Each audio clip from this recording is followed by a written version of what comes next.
Pasé años creyendo que mi madre me había abandonado, hasta que descubrí que fue mi madrastra quien manipuló todo, y ahora tiene el descaro de pedirme ayuda para empezar de nuevo. Tengo 26 años, vivo sola desde hace casi 5, y juré que nunca volvería a abrirle la puerta a esa mujer. Pero resulta que hace 2 semanas apareció en la entrada de mi edificio, llorando como si yo tuviera la obligación de salvarla. Spoiler, no la tengo. Para entender todo esto, tengo que retroceder bastante. Yo tenía 8 años cuando mi madre y mi padre se separaron. Mi mamá siempre fue medio intensa, pero me quería. Me hacía el desayuno todas las mañanas, me peinaba con trenzas perfectas antes del colegio y dormía conmigo si tenía pesadillas. No era perfecta, pero era mi mamá. Después del divorcio, se mudó a un pueblo a 2 horas de donde vivíamos en Illinois. Yo me quedé con mi papá porque él tenía más estabilidad. O eso decía el juez. A los pocos meses, apareció ella. Ni siquiera sé cómo empezar a describirla. Era ese tipo de mujer que entra en una habitación y de repente todos los hombres son estúpidos y las mujeres se sienten incómodas. Perfectamente arreglada todo el tiempo, sonrisa falsa, perfume caro que llenaba toda la casa. Me miraba como si fuera una peste en su cocina. Al principio pensé que era cosa mía, que me sentía rara porque extrañaba a mamá. Pero no. Resulta que mi madrastra, la voy a llamar S, estaba haciendo un trabajo fino y silencioso para sacarla de mi vida por completo. Y lo logró. Cada vez que hablaba con mi mamá por teléfono, S inventaba alguna excusa para interrumpirme. Si quería visitarla, era muy lejos, muy caro, o no era un buen momento para viajar. Y mi papá, claro, le daba la razón en todo. Me prometían que veríamos a mamá en las vacaciones largas o cuando mejore el clima. Pasaban los meses y no pasaba nada. Llamadas perdidas, excusas, silencios incómodos. Yo tenía 9 años y empecé a pensar que mi mamá simplemente no me quería tanto, que si le importara, pelearía por mí. Nunca supe hasta mucho después que ese le respondía los mensajes a mi mamá desde el teléfono de mi papá, que le había bloqueado el número, que le decía que yo no quería verla. Y yo, mientras tanto, pensaba que ella me había abandonado. Recuerdo un día específico, estaba en 6º grado, un viernes antes de Pascua. Vi a todos mis compañeros preparando cosas para irse de viaje o visitar a familiares. Le pregunté a mi papá si podíamos ver a mamá ese fin de semana. Estábamos en la cocina, ese detrás de él, sirviendo café como si fuera su jefa. Mi papá ni siquiera me miró. Solo dijo, tu madre no quiere verte, ya lo sabes. Y después salió. Como si hubiera dicho que iba a llover. Ese me miró con esa cara suya que parecía compasiva, pero no lo era. Me tocó el hombro como si fuera una muñeca rota y dijo, tú tienes una familia aquí. Tienes que dejar de vivir en el pasado. Nunca me olvidé de esas palabras. Nunca. Crecí convencida de que mi madre no me quería. Me volví una adolescente huraña, medio rebelde, con más rabia de la que sabía manejar. Ese me mandaba al psicólogo cada vez que le respondía mal, pero en casa era como vivir bajo vigilancia. No me dejaban tener puerta cerrada. Revisaban mi celular. Leían mi diario. Me llamaban ingrata si no agradecía el más mínimo gesto. Me trataban como si fuera una invitada de paso en mi propia casa. Lo más retorcido es que, por fuera, todo parecía perfecto. Teníamos una casa bonita en un suburbio tranquilo. Ese era encantadora con los vecinos. Me llevaba a sus clases de yoga para madre e hija y fingía que teníamos una relación hermosa. A veces pienso que su mayor talento fue siempre el de actuar. Engañó a todos, incluso a mi padre, durante años. Y a mí también, por un tiempo. Fue recién cuando cumplí 18 que descubrí lo que había hecho con mi mamá. Me contactó por Facebook, desde una cuenta nueva. Me escribió un mensaje larguísimo donde me pedía perdón, me contaba todo y me decía que había intentado durante años mantener contacto, pero que no sabía si yo quería saber de ella. Lo primero que sentí fue odio. Después, incredulidad. Le escribí cosas horribles, la insulté. Le dije que se fuera al carajo y que no intentara manipularme, porque yo, en ese momento, todavía creía en ese. La verdad empezó a escurrirse por las grietas cuando ese ya se sentía intocable. Me había controlado por tanto tiempo que bajó la guardia, y fue ahí donde empecé a ver la realidad. No fue por una gran pelea ni por una confesión épica, fue por algo tan estúpido como un correo electrónico. Tenía 19 años, recién empezando la universidad, y usaba la misma computadora familiar de siempre cuando venía de visita. Esa máquina era vieja, lenta, y nadie la usaba ya salvo para imprimir cosas. Una tarde de otoño, fui a imprimir un trabajo y vi una pestaña de Gmail abierta en segundo plano. Era la cuenta de mi padre, pero no era su bandeja principal, era una carpeta archivada que parecía tener correos viejísimos. Yo no suelo revisar cosas privadas, pero algo me detuvo. Llámalo intuición o resentimiento mal procesado. Lo abrí. Y ahí estaban. Mensajes de mi madre, año tras año, rogando por verme, preguntando si podía llamarme, diciendo que solo quería pasar un fin de semana conmigo. A veces escribía por favor 3, 4 veces en la misma línea. Eran correos con títulos tipo "No quiero pelear, solo quiero saber cómo está, sé que no tengo derecho, pero", y todas esas respuestas frías y calculadas, no de mi papá. Eran de ese. Las reconocí por el estilo, por cómo hablaba. Ni siquiera se molestaba en disimularlo demasiado. Le decía que yo no quería saber nada, que ya era tarde, que no entendía por qué seguía insistiendo. Incluso le mandó una vez una foto mía con la leyenda: "Está mejor sin vos, no arruines esto". Me quedé temblando frente a la pantalla. Todo lo que había creído durante 10 años se me cayó encima como una pared mal construida. Estuve casi media hora leyendo correos, uno tras otro, con una mezcla de asco, furia y culpa. Me sentí tan estúpida. Le había dicho cosas horribles a mi mamá. La había borrado de mi vida, convencida de que me había abandonado, cuando en realidad estaba ahí todo el tiempo, golpeando la puerta que ese había clausurado con candado y cemento. Cerré todo. No dije nada en ese momento. Me guardé el veneno para después. Me fui de esa casa esa misma noche y volví a la universidad. Mandé un mensaje a mi mamá. Fue corto. Solo puse: "Leí todo. ¿Perdón?". Ella me contestó enseguida. No me dijo "te lo dije". No me echó en cara nada. Solo escribió: "Estoy acá cuando estés lista". Lloré como una idiota esa noche. No me había dado cuenta de cuánto la extrañaba hasta que supe que no era culpa suya. Me tomó tiempo reconstruir algo con ella. Años. Había mucha distancia emocional. Pero, por suerte, no me cerró la puerta como yo le había hecho tantas veces. Empezamos a hablar por videollamada, primero cada tanto, después más seguido. Finalmente fui a visitarla ese verano. Verla después de tanto tiempo fue surrealista. No sabía cómo abrazarla. No sabía cómo mirarla a los ojos sin sentirme una traidora. Pero ella no me pedía nada, solo me dejaba estar. Y eso era más de lo que jamás me dio ese. Mientras tanto, mi relación con ese empezó a desmoronarse. No de golpe. Ella no sabía que yo ya sabía. Pero yo había cambiado. Ya no jugaba su juego. No le sonreía más por obligación. No le decía gracias cuando me controlaba los horarios o me hacía sentir menos. Ella se dio cuenta, claro. Empezó a tensarse el ambiente. Las comidas familiares se volvieron campos minados. Cada comentario era un disparo velado. Ahora que estás en la universidad ya te crees muy madura, ¿no? Seguro que tu mamá te llena la cabeza. Cosas así. Mi papá, como siempre, no decía nada. Nunca decía nada. Una noche, no aguanté más. Estábamos cenando, ella empezó con sus indirectas y yo exploté. Le dije que sabía todo, que había leído los correos, que sabía lo que le había hecho a mi madre, que yo había sido una nena y ella una mujer adulta, y aún así me envenenó la mente porque no soportaba compartir el cariño de alguien. Le dije que si pensaba que eso la hacía una madre mejor, estaba enferma. Mi papá se quedó pálido. Miró a ese con una mezcla de sorpresa y miedo, tal vez. Ella intentó negarlo. Dijo que yo estaba delirando, que seguramente mi mamá había manipulado esos correos o los había escrito ella misma, como si eso tuviera sentido. Pero mi papá no la defendió. Esa fue la primera vez en mi vida que lo vi dudar de ella. Claro que no hizo nada con esa duda. Pero por un segundo, la máscara se cayó. Después de esa noche, dejé de visitarlos. Corté casi toda relación con ambos. A mi padre lo toleraba por compromiso, pero no había nada real entre nosotros. Todo se mantenía en pie por pura formalidad. ¿Y con ese? Bueno, no volví a dirigirle la palabra. Hasta hace 2 semanas. Ahí es cuando ella apareció en mi edificio, llorando, pidiéndome ayuda, suplicando. Y lo peor, diciendo que yo era la única familia que le quedaba. ¿Adivina qué pasó? Mi papá la echó de la casa. No sé si alguna vez te pasó eso de sentir que alguien te está manipulando, incluso cuando está llorando. No sé cómo explicarlo, es como si la tristeza fuera real, pero la intención detrás de ella fuera completamente falsa.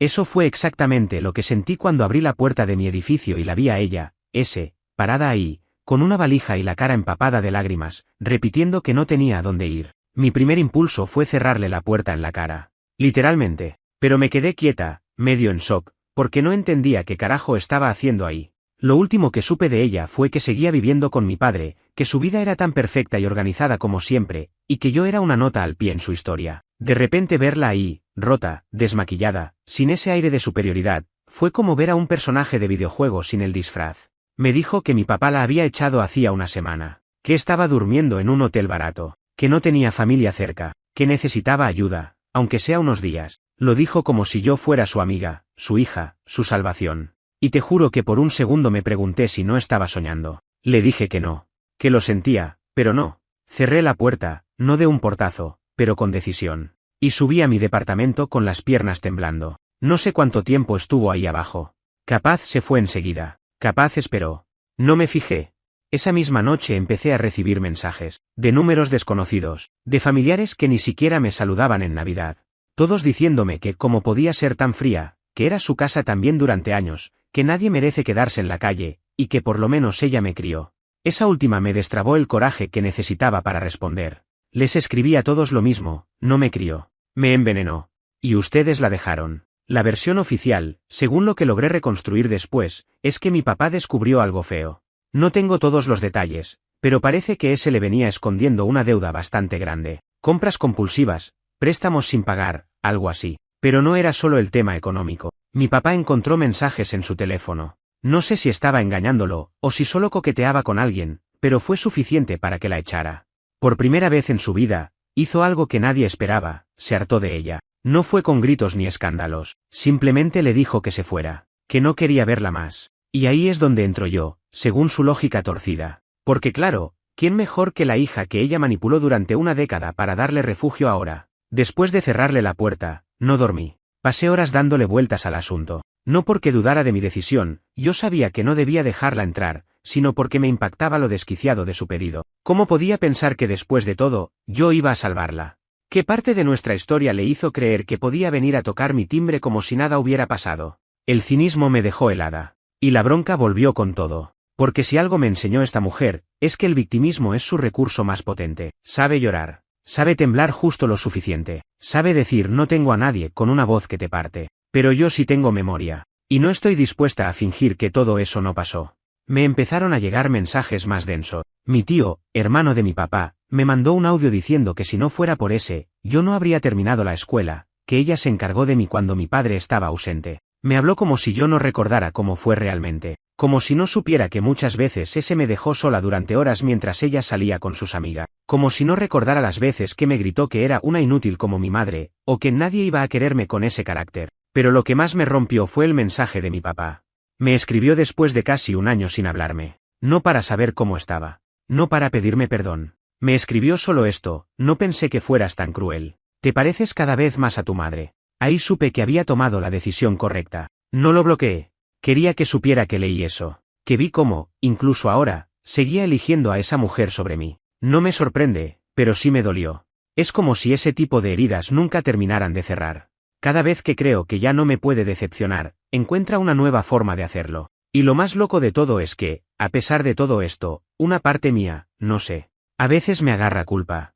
Porque por más que haya sido una mierda de persona, verla así, tan frágil, me remueve cosas. Me hace preguntarme si no estoy siendo demasiado dura. Pero después recuerdo todas esas noches en las que lloré por creer que mi mamá me había abandonado. Recuerdo lo sola que me sentí en mi adolescencia. Recuerdo cómo me hizo sentir pequeña, insuficiente, descartable. Y se me pasa. Lo que no se me pasa es esta sensación de que todavía no terminó, que algo más va a pasar. Que no vino a mi casa solo por desesperación, sino porque tiene un plan. Pasaron 3 días desde que apareció en mi edificio hasta que supe, por fin, lo que realmente estaba buscando. Y no era un colchón donde dormir ni una comida caliente. Era algo mucho más turbio, algo muy propio de ella. Me enteré por una excompañera del colegio, de esas que seguís en Instagram por costumbre y que vivía en el mismo barrio que mis papás. Me mandó un mensaje random: che, ¿es cierto que tu madrastra está metida en un quilombo con una demanda? No entendía nada. Le pregunté de qué hablaba y me mandó una historia de una página local de noticias de barrio. Nada oficial, pero el tipo de cosa que se comparte cuando pasa algo jugoso en los suburbios. Resulta que ese había sido demandada por una señora de una estética donde trabajaba medio tiempo los últimos años. Al parecer, ese había cobrado tratamientos estéticos por adelantado, ofrecido promociones inexistentes y luego desaparecido con el dinero. Como lo lees, estafa. Según el posteo, había al menos 6 mujeres que hicieron la denuncia y estaban tratando de iniciar una demanda colectiva. El lugar había cerrado de un día para el otro, y ese había desaparecido justo antes. Eso explicaba todo. No solo porque mi papá la echó, seguro eso fue la gota que rebalsó el vaso, sino también porque había venido a mí. Porque necesitaba algo más que ayuda. Necesitaba una defensora. Alguien que la rescatara legalmente del pozo en el que ella sola se había metido. Y claro, ¿quién mejor que la hija abogada? Cuando lo entendí, sentí una mezcla de repulsión y asombro. El descaro de esa mujer no tiene techo. Literalmente intentó manipularme emocionalmente para que yo la defendiera en un caso de estafa. Una estafa que, además, iba totalmente en contra de todo lo que yo creo y represento como profesional. ¿Se imaginan lo que me pasaría si alguien se entera de que estoy ayudando legalmente a una persona así? Y peor aún, si saben que es mi madrastra, que hay conflicto de interés, que hay historial. No solo es una bomba moral, sino también ética y profesional. Estuve horas procesándolo. Después le mandé un mensaje, seco, claro y final. Sé por qué viniste. No voy a ayudarte. No te acerques más. No contestó. Pero al día siguiente, empecé a notar que alguien me estaba siguiendo. Y no estoy exagerando ni tengo delirios de persecución. Te das cuenta cuando alguien te sigue. No es solo paranoia. Empecé a notar el mismo auto gris estacionado cerca del edificio más de una vez, con una mujer adentro. Vi a una persona parada en la esquina del trabajo, mirando hacia la puerta, y apenas la enfrenté con la mirada, se fue. Pequeñas cosas, pero lo suficientemente consistentes como para alarmarme. Fui a hablar con mi jefa. Le conté lo básico, que una persona de mi pasado estaba acosándome de forma pasiva, que no la había nombrado, que no había hecho amenazas, pero que estaba inquieta y quería dejar constancia. Mi jefa, que es una mujer con 1000 batallas encima, me escuchó sin juzgarme. Me dijo que documente todo, que tome fotos si volvía a verla, y que si en algún momento cruzaba una línea, hiciera una denuncia. Me ofreció incluso que trabajara unos días desde casa. Yo acepté. No porque tuviera miedo, sino porque me conocía lo suficiente como para saber que si la volvía a ver cara a cara, iba a hacer o decir algo que me comprometiera. Y ya bastante tenía con mantener el equilibrio emocional. Una semana después, recibí una carta. No un mail. No un mensaje. Una carta, escrita a mano. La reconocí al instante, su letra redonda, pretenciosa, como de catálogo. Decía, sé que estás enojada. Sé que me odias. Pero lo que estás haciendo es inhumano. Yo también soy un ser humano. Cometí errores, como todos. Y ahora necesito ayuda. Pensé que vos podrías entenderme. Que eras diferente. Que podías perdonar. Pero me equivoqué. Solo quiero que sepas que no te guardo rencor. Aunque me des la espalda, siempre voy a considerarte parte de mi familia. No había firma. Pero no hacía falta. La leí una vez. Después la rompí en pedacitos y la tiré al inodoro. Me negué a quedarme con esa porquería en mi casa. Lo más perturbador fue que la dejó en mi puerta. No en el buzón. En el felpudo. Eso significa que subió. Que alguien la dejó pasar. Que estuvo ahí, frente a mi puerta, mientras yo no estaba. Me temblaban las manos. No por miedo. Por furia. Volví a escribirle. Esta vez más largo. No soy tu familia. Nunca lo fui. Fuiste una presencia tóxica, manipuladora y cruel en mi vida. Me alejaste de mi madre, me hiciste sentir basura durante años, y ahora pretendes que te rescate. No soy tu salvadora. No soy tu hija. No soy tu nada. Si volvés a acercarte a mí, voy a tomar acciones legales. No lo repito 2 veces. La bloqueé de todas partes. Cambié las cerraduras. Le avisé al encargado del edificio que no la dejara entrar. Y empecé a registrar todo, cada mínimo detalle, como me recomendó mi jefa. No sé si lo va a entender. No sé si va a parar. Lo único que sé es que por primera vez en mi vida, no le tengo miedo. No me puede hacer más daño. Yo sé que mucha gente no va a entender esto, pero en el fondo, siempre tuve una pequeña esperanza de que mi papá, en algún momento, se diera cuenta de todo. Que se sacara la venda de los ojos, mirara para atrás y dijera, pucha, la cagué. No necesitaba que me pidiera perdón de rodillas, solo que, aunque fuera una vez, asumiera lo que pasó. Lo que dejó pasar. Obviamente, no pasó. Después de que ese dejó la carta en mi puerta, decidí llamarlo. No porque quisiera reabrir la relación. No porque lo extrañara. Lo llamé porque necesitaba poner las cosas en claro. Porque si había alguna posibilidad de que él estuviera detrás de esa movida, o, peor, que la estuviera encubriendo, tenía que saberlo. Y porque estaba harta. Porque una parte de mí todavía necesitaba que me escuchara, aunque fuera por última vez. Atendió a la tercera llamada. Se notaba que dudó antes de contestar. Su voz sonaba distante, como si estuviera hablando con una compañera de trabajo que no le cae muy bien. Le pregunté si sabía que ese había venido a mi casa. Silencio. Le pregunté si sabía de la carta. Otro silencio. Al final, suspiró y dijo, solo necesitaba un lugar donde estar. Le pregunté por qué no se encargaba él. Me contestó que ella ya no vivía en su casa, que ya no era su responsabilidad. Le pregunté si no le parecía delirante que esperaran que yo me hiciera cargo de ella. Me dijo que yo era adulta, que podía manejarlo. Ahí exploté. Le dije todo. Todo lo que no le dije nunca. Le dije que fue un cobarde. Que vio cómo me trataba esa mujer durante años y no hizo nada. Que me entregó a ella como si fuera una carga que no quería llevar. Que me hizo sentir sola, reemplazable. Que me creyó capaz de empujar a una mujer embarazada por unas escaleras sin siquiera hacerme una pregunta. Que me llamó loca, inestable, celosa. Que nunca me protegió. No me interrumpió ni una sola vez. Y eso, en vez de calmarme, me sacó más, porque ni siquiera tuvo la dignidad de defenderse, de asumir algo. Cuando terminé de hablar, solo dijo, «¿Terminaste?». Como si yo fuera una clienta insatisfecha en un call center, como si todo lo que acababa de escupirle no le afectara en lo más mínimo. Le dije que sí. Y colgué. No hubo gritos, no hubo insultos, fue peor, fue vacío. Esa noche lloré como no lloraba hacía años, no por tristeza, por decepción absoluta. Me di cuenta, finalmente, que nunca lo iba a tener. Nunca iba a ser ese padre que uno ve en las películas, ni siquiera un padre mediocre. Él siempre estuvo más preocupado por no tener que lidiar con conflictos que por hacer lo correcto. Y ese se aprovechó de eso, lo moldeó, lo anestesió. Y él lo permitió. Durante muchos años, me pregunté por qué me había creído tan fácilmente cada vez que ella le inventaba algo sobre mí. ¿Por qué nunca dudó? Porque siempre fui yo la culpable. Ahora lo entiendo, porque era más fácil, más cómodo. Porque para él, confrontar a ese, poner límites, o incluso pensar que había elegido mal, era demasiado esfuerzo. Yo era la variable descartable, la que podía borrar sin tanto lío. Y eso fue lo que hizo. El problema es que no me borró. No del todo. Me dejó flotando en su periferia, disponible para lo que necesitara, una cena en familia para las apariencias, un favor con un trámite, una abogada gratis si la vida se le desmoronaba. Me tenía en stand-by, como un plan B con patas. Y eso se terminó. Después de esa llamada, tomé la decisión más difícil pero más liberadora de mi vida. Corté toda relación. No simbólicamente. Real. Cerré el capítulo. Bloqueé su número. Saqué sus cosas de mi casa, sus fotos, sus recuerdos. Empecé terapia, en serio esta vez, no como cuando tenía 15 y ese me mandaba, porque no sabes manejar tu carácter. Mi terapeuta fue directa, lo que viviste es abandono emocional. No tenés que justificarlo ni tratar de entenderlo, solo tenés que dejar de buscar reparación donde nunca la vas a encontrar. Y eso hice. Desde entonces, mi vida está más tranquila, más silenciosa. Pero no ese silencio incómodo de cuando estás esperando que pase algo malo. Es un silencio sano. El tipo de silencio que viene cuando ya no tenés que estar alerta todo el tiempo. ¿Y ese? Bueno, no se rindió tan fácil. Unos días después de la carta, intentó contactarse con mi jefa. Sí, con mi jefa. Mandó un mail al estudio donde trabajo, diciendo que era una persona cercana a mí, que necesitaba asistencia legal urgente, y que yo la conocía. Por suerte, mi jefa es una fiera. Me llamó, me leyó el mensaje y me preguntó si quería que lo ignorara o que contestara con una negativa formal. Le dije que lo ignorara, que ese no merecía ni una sílaba más de mi parte. Lo bueno es que desde ese día, no volvió a aparecer, o por lo menos no físicamente, pero tengo la sensación de que esto todavía no terminó. Ese nunca fue de las que se rinden con dignidad.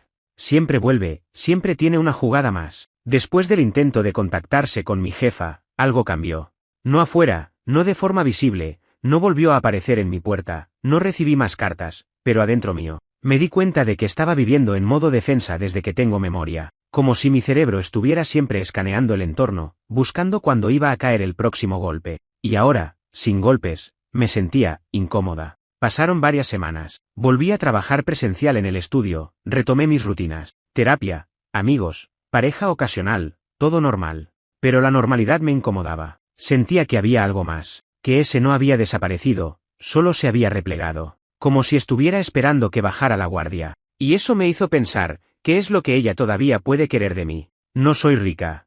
No tengo casa propia. Apenas tengo tiempo para mí, como cualquier persona que trabaja full time en derecho familiar. Pero hay una cosa que sí tengo, y que ella no, reputación. Y no me refiero a que sea famosa. Me refiero a que tengo algo que ella nunca tuvo, respeto profesional, vínculos sanos, una vida que no depende de impresionar a los demás. Mi nombre no arrastra escándalo. Ella, en cambio, no puede entrar a una estética en 3 condados sin que alguien levante una ceja. Entonces entendí, si no puede destruirme, va a tratar de arrastrarme con ella. Lo confirmé una tarde, por accidente. Estaba almorzando con una colega, una chica nueva en el estudio, y me preguntó sin rodeos, ¿vos conocés a una tal S *****? ¿Me suena tu apellido con ella? Le dije que sí, que era mi exmadrastra. Me miró como si le acabara de confirmar una teoría loca. Hace unos días la vi en una reunión de networking en el centro. Estaba diciendo que tenía una hija abogada que la estaba defendiendo en una causa de difamación, que era su niña prodigio. Sentí que me explotaba algo en el pecho. No por el chisme, ya nada de lo que diga esa mujer me sorprende, sino por lo calculado que era. No solo estaba usando mi nombre para limpiar el suyo. Estaba fabricando una versión pública de nuestra relación que jamás existió. Por la noche, me metí en Facebook. La tenía bloqueada, pero creé una cuenta trucha para buscarla. La encontré enseguida. Y ahí estaba, publicaciones cursis, tipo el amor de madre no se rompe ni con el silencio, fotos viejas nuestras, míos de adolescente, y comentarios de gente que evidentemente no tiene idea de quién es en realidad. Un posteo en particular me sacó de quicio, una foto nuestra en un parque, de cuando tenía como 11 años. Ella sonriendo, yo con cara de piedra. El texto decía: ella era mi vida entera. No entiendo qué hicimos mal. Solo quiero recuperarte, hija. Aunque sea tarde, todavía tengo esperanza. Lo que hiciste mal, fue construir un altar con mis huesos y ahora rezarle como si fueras mártir. Tuve que cerrar la cuenta. Me estaba volviendo loca. Pensé en responder. Pensé en dejar un comentario público y destruir toda esa pantomima. Pero me contuve. Porque entendí algo que me costó años aceptar: no necesito demostrar nada a nadie. La gente que me importa ya sabe la verdad. Y los que no, que se queden con la novela si quieren. Pero igual, no me iba a quedar de brazos cruzados. Tenía que protegerme. Fui al estudio y le hablé a la abogada de Kemplayen. Le conté todo, lo que estaba diciendo cómo estaba usando mi nombre, incluso mostrando fotos mías. Le dije que no estaba implicada en ningún caso con ella y que jamás lo estaría. Ella fue muy profesional, me pidió que formalizara un descargo por escrito y que juntara capturas. Me agradeció por avisar y me dijo que, si algo llegaba a salir en medios o redes, el estudio ya estaría preparado para deslindar mi responsabilidad. Eso me dio un poco de paz. No mucha, pero algo. La siguiente semana fue extrañamente tranquila. Por primera vez en mucho tiempo, no hubo drama. Y entonces pasó lo inesperado: mi madre me llamó. Yo la venía viendo seguido, la relación estaba mucho mejor desde que habíamos reconstruido el vínculo, pero nunca me llamaba porque sí. Siempre era para coordinar algo o avisar alguna cosa. Esa noche me llamó solo para preguntar cómo estaba. Y me quebré. Le conté todo. Desde que vino a mi casa, hasta la carta, los posteos, la mentira en la reunión de networking. Todo. Y por primera vez, escuché a mi madre decir algo que necesitaba desde hace años. No fue "te entiendo". No fue "tenés razón". Fue esto: yo también me sentí culpable, todo este tiempo, por no haber podido protegerte. Por haberte dejado ahí. Pero ya no sos una nena. Y mírate, saliste entera. Entera y libre. Lloré. Porque me di cuenta de que era verdad. No me rompió. No me destruyó. Me marcó, sí. Me dejó cicatrices. Pero sigo acá. Entera y libre. Después de hablar con mi mamá, me dormí por primera vez en semanas sin revisar 2 veces las cerraduras, sin mirar por la ventana, sin pensar si iba a volver a tocarme la puerta. Lo prometido es deuda. La respuesta que le preparé no fue un grito, ni una venganza, ni un post viral exponiéndola. Fue algo mucho más letal para alguien como ella: una carta documento, fría, formal, sin espacio para el melodrama. Después de hablar con mi jefa y con la abogada de Kemplayen, decidí consultar con un abogado externo amigo de confianza. Le conté todo. Absolutamente todo. No solo los intentos de manipulación, el uso de mi nombre en público, las falsas declaraciones sobre nuestra relación, sino también el posible daño a mi reputación profesional y laboral. Me escuchó con atención. Ni pestañeó. Lo que está haciendo es construir una narrativa falsa que puede perjudicarte legalmente si alguien cree que estás implicada en sus problemas, me dijo.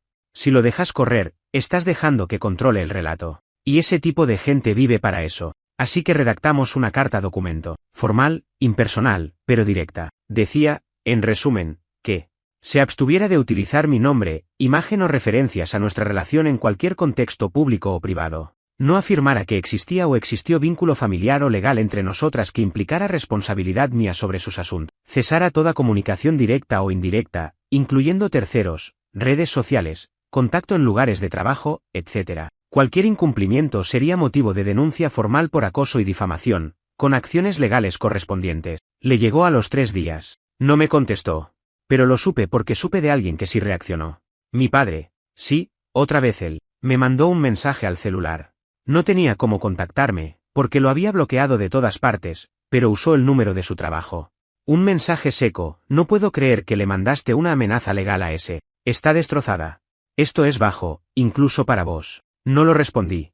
Lo bloqueé de ese número también. Y ahí fue cuando todo finalmente hizo clic en mi cabeza. Mi papá no me eligió.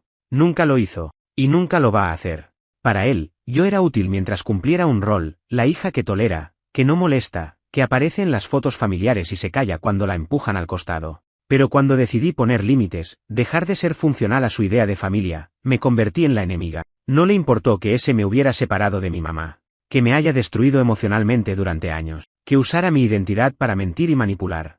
No. Lo que le molestó fue que me defendiera. Que lo hiciera sin pedir permiso. Ese fue el verdadero quiebre, el punto sin retorno. Hasta entonces, una parte mía seguía esperando algo. No sabía qué. Quizás una conversación real. Quizás que dijera me equivoqué. Pero después de ese mensaje entendí que no había nada que esperar. Que no era rencor lo que tenía que trabajar. Era duelo. Porque había estado llorando una relación que en realidad nunca existió. Y sí, dolió.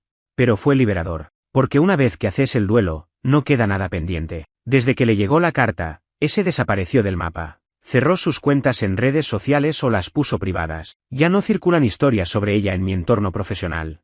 No ha vuelto a aparecer cerca de mi casa. Supongo que entendió, por fin, que esta vez no iba a poder girar la historia a su favor. Y entonces, por primera vez, pude empezar a reconstruirme sin fantasmas. Empecé terapia con más compromiso. Corté vínculos con familiares que nunca dijeron nada cuando más los necesité. Me concentré en mi trabajo. Empecé un posgrado en Derecho de Infancia. Suena irónico, ¿no? Después de todo lo que viví como hija silenciada, decidí dedicarme a proteger a otros. Tal vez porque sé lo que se siente no tener a nadie que te crea. Mi madre y yo seguimos reconstruyendo. Hay momentos incómodos, claro. Pero hay respeto. Hay amor real, sin exigencia. Me acompaña como puede. No exige perdón, y eso hace que yo quiera dárselo. Y lo más loco, cuando la miro ahora, después de tanto tiempo, veo mucho de mí en ella. La resiliencia. La capacidad de avanzar incluso cuando te arrancan cosas que no vas a recuperar. Una noche, hace poco, estábamos cenando en su casa. Sin planearlo, le pregunté si se arrepentía de algo. Me miró fijo, sin pestañear. De no haber peleado más fuerte. De haber sido paciente con tu padre cuando en realidad lo que necesitaba era que le gritara en la cara. Le apreté la mano. No dije nada. No hacía falta. Ahora estoy bien. Más que bien, en realidad. Por primera vez en años siento que tengo el control. No del pasado, porque eso no se cambia, pero sí del presente, de lo que permito, de lo que elijo, de quién entra y quién no entra a mi vida. Esta es la última parte. No porque se haya acabado todo, la vida no cierra en capítulos tan prolijos como los libros o los vídeos de YouTube, sino porque aprendí algo clave. Llega un punto en el que hay que dejar de escribir sobre lo que te rompió y empezar a vivir lo que estás construyendo. Pasó casi un año desde la última vez que supe algo de ese 0 mensajes, 0 apariciones, 0 drama. Y aunque a veces tengo la sensación de que está al acecho, como un animal herido esperando su momento, la diferencia es que ya no me importa. Me acostumbré a la paz. Me volví adicta al silencio que queda cuando se apagan todas esas voces que durante años me hicieron creer que no valía nada. Tuve miedo de que, sin ella en mi vida, me quedara un vacío. Porque durante tanto tiempo giré alrededor de sus manipulaciones, de su presencia invasiva, de su odio pasivo-agresivo, que me preguntaba si el día que desapareciera, no iba a saber qué hacer con mi tiempo. Pero no. Al contrario, el día que dejé de mirar hacia atrás, todo lo que tenía delante se volvió más nítido. Mi trabajo va bien. Me ofrecieron una subdirección en un proyecto que asesora legalmente a jóvenes en situación de vulnerabilidad. Algo así como mi versión personal de devolver lo que no me dieron. Y no lo hago por revancha. Lo hago porque entendí que mi historia no me limita. Me da perspectiva. Herramientas. Claridad para reconocer patrones. Y una voz firme para decirle a una chica de 16 años que no está loca por sentirse sola. Que no es culpable por tener límites, que no tiene que aguantar que le digan vos siempre fuiste difícil, solo porque se atrevió a hablar. Con mi madre, las cosas están estables. No vamos a recuperar el tiempo perdido, pero si estamos haciendo algo que me parece mucho más valioso, estamos construyendo un presente. Hay confianza. Hay respeto mutuo. Hay espacio para ser honestas. A veces hablamos de ese, sí, pero desde la distancia. Como se habla de una herida que ya cicatrizó, duele si la tocas, pero no te impide moverte. Sobre mi padre, nada nuevo. No hubo más intentos de contacto. Mi terapeuta me dijo algo que me quedó grabado. Tu padre no desapareció. Simplemente nunca estuvo. Me costó aceptar eso. Pero ahora lo entiendo. No es rencor. No es enojo. Es claridad. Y a veces, cuando la gente no sabe qué pasó, me preguntan, ¿tan grave fue? No se puede arreglar una relación con un padre. No saben que la relación nunca fue real. Que durante años creí que el amor era algo que se ganaba comportándome, estudiando, no protestando. Que si me esforzaba lo suficiente, iba a quererme como yo necesitaba. Pero el amor real no se mendiga. No se negocia. No se pide de rodillas. El amor real se da o no se da. Y él eligió no dármelo. Lo más loco es que ahora tengo una vida que me gusta. Una que no imaginaba que era posible cuando tenía 14 años y me encerraban en mi cuarto por responderle mal a ese. Tengo amigos que me escuchan sin juzgarme. Tengo proyectos propios. Tengo mañanas sin ansiedad.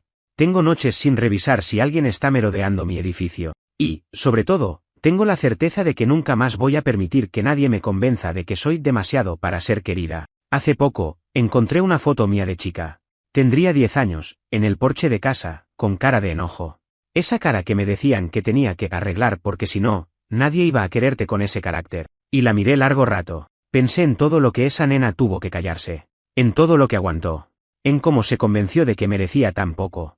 Y me di cuenta de algo que me hizo llorar. Ella nunca fue difícil, solo estaba intentando sobrevivir.